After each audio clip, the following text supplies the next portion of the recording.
Hello everyone, हम करने जा रहे हैं सीटेट के प्रीवियस ईयर क्वेश्चंस। और हमने जो पेपर ले आए हैं दिसंबर 2024 का। सब्जेक्ट हमारा मैथ्स एलिमेंट्री लेवल का।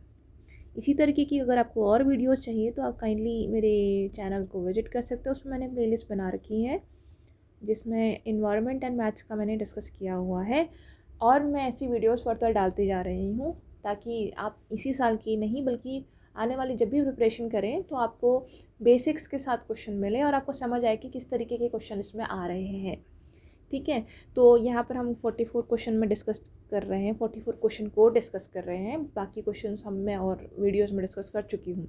इसमें क्या बोल रही है कि मीनू ने क्या किया है, अपनी ब्लैक बोर्ड में असेंडिंग ऑर्डर में नंबर्स लिखे हैं। असेंडिंग ऑर्डर यानी छोटे से बड़े पे। फिर उसने हर नंबर को -1/2 से मल्टीप्लाई किया है। तो अब इसके बेसिस में क्या चेंजेस आए हैं हमने वो डिस्कस करना है।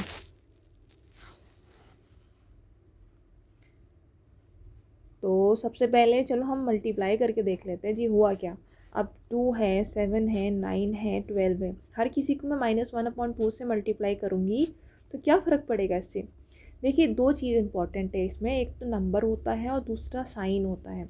अब सिंस ये असेंडिंग ऑर्डर में है तो इनको सेम नंबर से मल्टीप्लाई डिवाइड करने में मेरे जो ऑर्डर है उसमें कोई फ़र्क नहीं पड़ेगा। लेकिन अगर मैं माइनस साइन से फ़र्क मल्टीप्लाई कर दूँ ना, हमने हमेशा ध्यान दिया होगा 0 1 2 3 4 5, तो जैसे जैसे नंबर बढ़ता है पॉजिटिव साइन में नंबर बढ़ता ही जाता है। लेकिन नेगेटिव में क्या होता है, जितना बड़ा नेगेटिव नंबर है वो उतना छोटा होता है। उल्टी उल्टी कहानी है। अगर इसमें मैं बड़े से छोटा देखूँ तो ये ऐसे चलता है, यानी -1 -2 से बड़ा है। उसी तरीके से -2 -3 से बड़ा है। तो अब इसमें मैं सब में माइनस से मल्टीप्लाई करूँगी। मान लीजिए सपोज मैं -1 से ही करती, -1/2 से नहीं करती, ईजी हो आपको समझने के लिए उसके लिए। तो -2 बन जाएगा, ये -7 बन जाएगा, ये -9 बन जाएगा और -12 बन जाएगा। तो इस हिसाब से ये सबसे बड़ा होगा, फिर ये और ये, है ना। तो हमारा क्या उल्टा हो रहा है, हमारी असेंडिंग ऑर्डर अब क्या बन गई, अब हमारी ये बन गई डिसेंडिंग ऑर्डर। समझ गए, नंबर सेम है, बस माइनस का प्लस किया है तो उसका ऑर्डर चेंज हो जाता है। अब ये बड़े से छोटे की तरफ जा रहा है, ना कि छोटे से बड़े की तरफ। तो बस जी, हमारा आंसर मिल गया कि क्या ascending order will now be change to descending order. बाकी चीज़ भी देख सकते हैं आप कि नंबर ऑफ टर्म्स बदल जाएंगे। कह रहे टर्म्स थोड़ी बदले यार, मेरा कोई बड़ा है क्या, 1 2 3 4 ही है और मल्टीप्लाई करने के बाद भी ये 4 ही रहेंगे।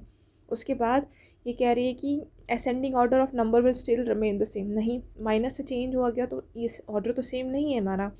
Mean of the numbers will remain the same.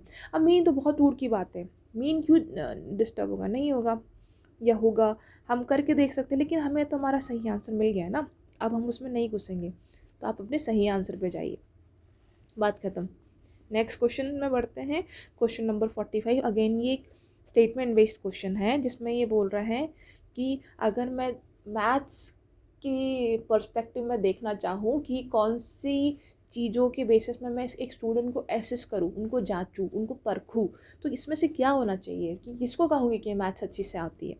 पहला ये बोल रहा है कि उसके पास वो एबिलिटी होनी चाहिए कि वो एब्स्ट्रैक्शंस को परसीव कर सके रिलेशनशिप में। अब इसका क्या मतलब है, एब्स्ट्रैक्शन यानी कुछ भी फॉर्मूलाज या जो भी मैथ्स बेस्ड टर्म्स हैं उसको डिफरेंट डिफरेंट क्वेश्चन से रिलेट कर पाए। अच्छा, एडिशन है तो एडिशन का वो देख सके कि ये मल्टीप्लिकेशन में कहाँ पर इस्तेमाल हो रहा है इसका। मल्टीप्लिकेशन को हम एडिशन में कैसे कन्वर्ट कर सकते हैं। मैं अगर बोलूँ 3 × 4 कितना होता है, 3 4 जा 12 होता है, तो मैं ये भी तो कह रही हूँ ना 3 3 3 3 3 4 3 को ऐड करूँगी तो ये 12 होगा। तो कैसे इनके बीच में रिलेशनशिप सेट हो पा रही है ये उसको आने चाहिए जी। ठीक है, ये तो सही है। अगर आपको रिलेशनशिप सेट करना नहीं आया तो किसी भी तरीके के नए क्वेश्चन में आप फंस जाएंगे। ठीक है, तो ये तो सही है। उसके पास एबिलिटी होनी चाहिए कि सारे ही फार्मूले मेमोराइज कर ले। नहीं, बस फार्मूला मेमोराइज करने से काम नहीं चलेगा, उस फार्मूले को आपको अच्छे से समझना पड़ेगा। और जब आप समझ कर उसको रिलेट कर पाएंगे एक दूसरे फार्मूला से, तब जाके वो एक सही वो बनाएगा कॉम्बिनेशन। तो ये उतना ज़रूरी नहीं है, ज़रूरी है उतना नहीं है कि मैं इसके बेसिस में स्टूडेंट को बोलूँ कि यार तुम्हें तो फार्मूला याद नहीं, तुम्हें क्या आता, उसको आता होगा क्वेश्चन, वो रिलेट कर सकता है, वो सॉल्व कर सकता है, हो सकता है फार्मूला भूल गया, तो ये गलत है। नेक्स्ट बोल रहा है कि वो मैथमेटिकल कॉन्सेप्ट्स को अप्लाई कर सके daily problem, daily life situations में जो प्रॉब्लम आती हैं उनको सॉल्व करने के लिए। तो ये तो बहुत अच्छी बात है, आपका सीखा हुआ आपकी ज़िंदगी में काम आ रहा है, उससे अच्छा आपको क्या चाहिए। तो ये तो है जी, अगर मैथ्स की प्रॉब्लम्स से वो अपनी ज़िंदगी की कोई प्रॉब्लम सॉल्व कर पा रहा है तो मैं तो कहूँगी यार बेस्ट सीखा है उसने, ठीक है। नेक्स्ट है कि अपने वो मैथ्स के जिसमें फुल मार्क्स ला रहा है, वो ये कोई चीज़ नहीं है। एक तरफ तो आप फुल मार्क्स ला रहे हो और दूसरी तरफ आपको डेली लाइफ से आप उसको रिलेट नहीं कर पा रहे हो, आप उसको किसी बच्चे को समझा नहीं पा रहे हो, आप फार्मूलाज को आपस में रिलेट नहीं कर पा रहे हो। मतलब ये फुल मार्क्स तो कोई भी ले आएगा ना, अगर जिसने रट दिया है वो भी ले आएगा। इक्का दुक्का क्वेश्चन हो सकता है ना फंसे या कुछ कम आए, लेकिन ऐसे नहीं है कि फुल मार्क्स आ रहा तो तुम्हें पूरा आता है, नहीं। तो ये भी नहीं है। तो ए एन सी कौन सा रहेगा इसमें, ए एन सी ये वाला, ये हो गया हमारा सही आंसर, ठीक है। अब नेक्स्ट क्वेश्चन में हमें दिया गया है एक आर्टिकल की कॉस्ट प्राइस दी है, कॉस्ट प्राइस यानी उतने में हमने ये ख़रीदा था, ₹750, ओके जी। फिर इसकी कुछ सेलिंग प्राइस दुकानदार ने, जैसे चिप्स का पैकेट होता तो उसमें लिखता नहीं है कि यार ये हम इसको इतने रुपए का बेचेंगे, उसने सेलिंग प्राइस इसमें लिख रखी थी। लेकिन उसने क्या किया, इस सेलिंग प्राइस पे 24% छूट दे के उसने उसी सामान को कितने में बेच दिया। डिस्काउंटेड प्राइस कितना है, ₹608, ओके। डिस्काउंट कितना है और 24% है। तो हमें सेलिंग प्राइस नहीं पता, सेलिंग प्राइस बोलो और मार्क प्राइस कुछ भी बोल लो इसमें से, ठीक है। तो एक्चुअल में सेलिंग प्राइस ये है, मार्क प्राइस नहीं पता हमको, ठीक है। अब हमें क्या बोल रहा है कि अगर उसने से इस प्राइस पे ना बेच के जो प्राइस यहाँ पर मार्क कर रखी थी उसी पे अगर बेच दिया होता तो उसको कितना प्रॉफिट होता। देखो इतना तो कंफर्म है कि उसको प्रॉफिट, अरे यार प्रॉफिट मान लीजिए उस टाइम उसको डिस्काउंट नहीं देना पड़ता, ऐसे ही बिक जाता, तो वो अपने नुकसान दे के थोड़ी बेचेगा। तो इतना तो कंफर्म है कि उसको प्रॉफिट है। अब हम निकाले कैसे इसको, देखो जितना भी उसका मार्केट प्राइस होगा उसका उसने जब 24% निकाला होगा, ठीक है, ये 24% निकल गया मार्केट प्राइस का, इसको उसने जब मार्केट प्राइस से माइनस कर दिया होगा तब जाके उसका सेलिंग प्राइस आया होगा। समझ गए, यही होता है ना। मैं अगर मैं बोलूँ कि ये 100 रुपये की है, मैं तुम्हें 2% कम में देता हूँ, तो पहले आप क्या करोगे, 100 का 2% निकालोगे तो कितना आएगा, 2 रुपये, ठीक है। तो अब इसमें 2% कम यानी 100 से 2 को माइनस कर दोगे तब आपका ये 98 आया। वही मैं बोला, ये आपने मार्क प्राइस का 24% निकाला और उसको मार्क प्राइस से माइनस कर दिया, तब जाके आपका सेलिंग प्राइस आया। बस अब इसमें से आप कॉमन ले लीजिए, मार्क प्राइस फार्मूला बन जाएगा ना, हमें एक ही चाहिए, ये बन जाएगा 1 माइनस ये बन गया 24/100 इक्वल टू सेलिंग प्राइस कितना है 608, ओके जी। अब सॉल्व करते हैं इसको, मार्क प्राइस इंटू 100 माइनस 74 कितना 76 24 100, नीचे आ गया एलसीएम, ये आ गया 608। अब बस मार्क प्राइस को अलग कर लो, mark price equal to 608 into 100/76, 6 8 जब 48 होता है ना, तो 76 इंटू 8 ट्राई करते हैं कितना होता है, 76 इंटू 8, 8 6 48, 8 8 7 56 प्लस 4 608 जी, ठीक है। तो 76 बन जा 76 8 जा, मार्क प्राइस हमारी कितनी आ गई 800। आपको समझ आ गया होगा कि मार्क प्राइस निकालते कैसे हैं। अगर आपको डिस्काउंटेड प्राइस और डिस्काउंट दे रखा है तो मार्क प्राइस आप सिंपल ऐसे करके निकाल देंगे। आपको भले ही फॉर्मूला याद हो ना हो, आप मैंने बोला ना, आप अगर उसको रियल लाइफ प्रॉब्लम आप सॉल्व कर पा रहे हैं मैथ्स को, तो फॉर्मूला ज़रूरी तो है लेकिन इतना ज़रूरी नहीं कि आप उस पर डिपेंडेंट हो जाए।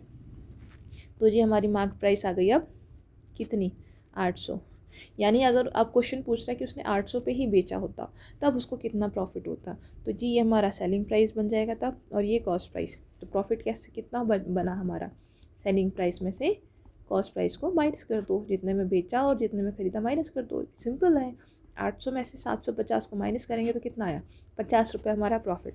अब प्रॉफिट परसेंट कैसे निकलता है, प्रॉफिट परसेंट निकलता है प्रॉफिट अपॉन कॉस्ट प्राइस जितनी भी थी इंटू 100, ठीक है। तो रखो 50/750 इंटू 100, ये 0 से ये 0 कैंसिल, कितना बना 50 इंटू 10/75। अब 25 3 जा, 25 2 जा, ओके। और कैंसिल हो रहा है नहीं, तो 2 10 या 20/3, 20/3। अब इसको अगर मैं फर्दर और करूँ, ये हमारे को यहाँ पर 20/3 नहीं है, या तो ये होगा या ये होगा, 3 3 दोनों का ना डिवाइड करके देखते हैं। 3 6 या 18, बचा कितना 2, ठीक है। तो ये क्या बन जाएगा 2, रिमाइंडर है तो ऊपर आएगा, ये क्वेश्चन नीचे आता है, और ये डिविजन 6, तो बस 62/3%, ये रहा सही। ये याद रखना, ये जो है जो ऊपर होता है वो सामने आ जाता है, जो नीचे है वो ऊपर चला जाता है, जो ऊपर है वो नीचे चला जाता है। ऐसे आप याद रखो ये कैसे बनता है। अगर आपको नहीं याद है तब की बात है। तो हमारा सही आंसर हमको मिल गया। नेक्स्ट क्वेश्चन बोल रहा है इसकी वैल्यू फाइंड करिए। अब देखिए, जब भी आपको ऐसा हौच पौच सा मिले कि बहुत चीज़ें करनी है, आप अप्लाई करेंगे बॉड मास, ठीक है। उसमें भी ब्रैकेट सबसे पहले सॉल्व होते हैं। ब्रैकेट की भी एक सीक्वेंसिंग है, जहाँ तक मुझे याद है। सबसे पहले स्क्वायर सॉल्व होते हैं, फिर ये, और फिर ये। तो इस तरीके से उसके अंदर भी अगर किसी में बार लगा तो सबसे पहले सॉल्व होता है, ये सीक्वेंस है। उसके बाद इसमें भी ध्यान देना है, ब्रैकेट में भी आप डिवीजन पहले सॉल्व करेंगे, फिर मल्टीप्लिकेशन, फिर एडिशन, और सबसे लास्ट में सब्ट्रैक्शन। तो यहाँ पर देखो, ये रहा हमारा ब्रैकेट। सबसे पहले हम इसको सॉल्व करेंगे तो कितना बन जाएगा 2 1 जा 2, 2 3 जा 6, 2 5 जा 10, और 2 2 जा 4, 1 3 5 2 आ गया इसकी जगह। ओके जी, हमारा इतना सॉल्व हो गया। अब बाकी सारे तो प्लस और माइनस है, यानी अब इसको सॉल्व करेंगे डिवीजन को। डिवाइड कर लो, कितना है 3 1 0 9 6। इसको डिवाइड करना 1 3 5 2 से, 2 से करके देखते हैं, ठीक है। 2 2 जा 4, 2 5 जा 10, 2 3 जा 6 7, 2 1 जा 2, ओके। 9 - 4 5, 0 - 0, ठीक है। 7 माइनस ये कैरी करके 11 बन गया 4, 4 0 5 6। अब 2 तो इतना है, 3 से मल्टीप्लाई करके देखते हैं। 3 2 जा 6, 3 5 जा 15, 5 1 कैरी, 3 3 जा 9 10, 0 1 कैरी, 3 1 जा 3 4, 4 0 5 6 सेम आ गया। यानी अच्छा जी, इसका भी आंसर आ गया। अब इतने का कितना आ गया 23। अब 23 प्लस ये प्लस ये प्लस ये। अब इनको सीक्वेंस में आप मतलब एडिशन इनका कर दो, प्लस ही तो करने सारे, ठीक है। तो 0.6738, 0.63, 0.059, और सबसे ऊपर में कितना है 23, आप इसमें ऐड कर दीजिए, ठीक है। ध्यान रखना 23 पीछे नहीं ऐड कर दूँ, इनको आगे मत ऐड कर देना, पॉइंट के पीछे वाले पॉइंट के साथ ही ऐड होते हैं।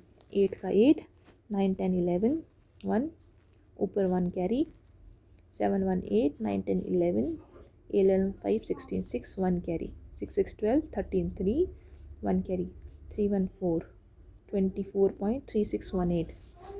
तो इन सब का कैंसिल करके कितना आ रहा है 24.3618।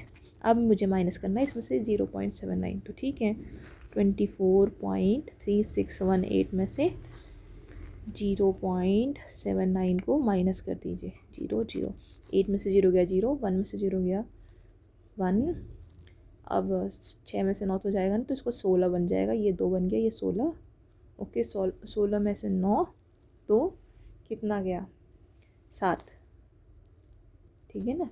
7 बचा, 2 में से 7 जाएगा नहीं, एक कैरी ले लीजिए, ये 3, ये 12 बन गया।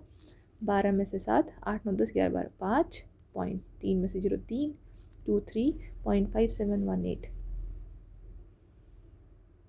हो सकता है ये हमारे यहाँ पर गलती हो, 9 10 11 12, देखो बस।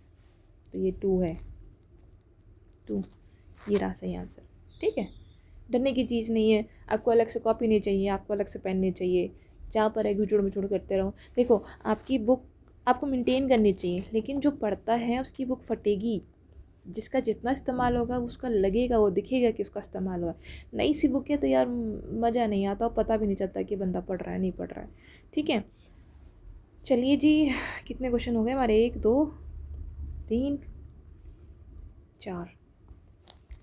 मैं ज़्यादा बड़ी वीडियोस नहीं बनाती, आप ये सोचते होंगे कि क्यों इनकी छोटी छोटी वीडियोस मैं चेक करूँ, लेकिन मैं ये कहूँगी कि जहाँ आपको लग रहा है कि आपको समझ आ रहा है, भले ही कितनी ही पार्टीशन में उनने वीडियोस बनाई हैं, आप उनको देखिए और आपको जो डाउट लगता है पूछिए। मेरी थोड़ी रेस्ट्रिक्शन है कि मैं लंबी वीडियोस नहीं अपलोड कर सकती, वरना मैं एक ही गो में पूरी वीडियो बना के आपके लिए ईजी कर देती, but I am so sorry for that.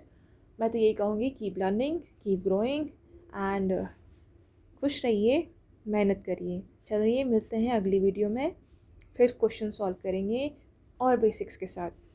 Have a good day.